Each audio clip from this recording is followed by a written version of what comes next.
যে লঞ্চ ও স্রোতের বেগ ঘন্টায় যথাক্রমে 15 কিলোমিটার এবং 5 কিলোমিটার।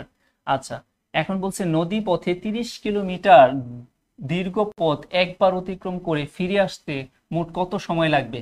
তার মানে প্রথমে 30 কিলোমিটার যাবে, তারপরে আবার কি করবে, 30 কিলোমিটার ফিরে আসবে। ঠিক আছে।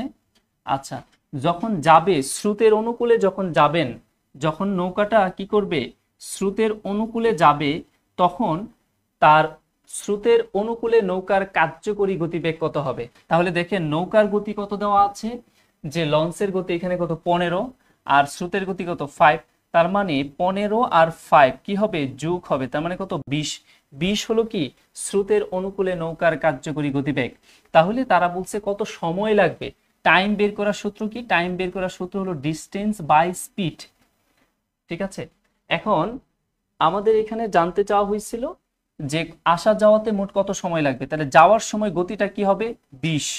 এখন যখন আবার ট্রেনটা ফিরে আসবে উল্টা দিকে, দেখেন এই হচ্ছে আপনার নৌকা, তো নৌকা যাচ্ছিল এইদিকে, তো স্রোত যদি উল্টা দিকে হয় তাহলে স্রোতের প্রতিকূলে যদি নৌকায় যায় তাহলে তার গতিবেগ কি হবে, স্রোতের গতি মাইনাস নৌকার গতি।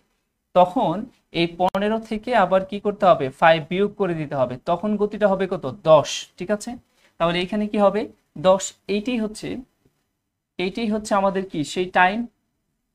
তার মানে যাওয়ার সময় প্লাস আসার আসার যে সময়, দুই সময় মিলে মোট কত সময় লাগবে সেটাই বের করতে বলছিল।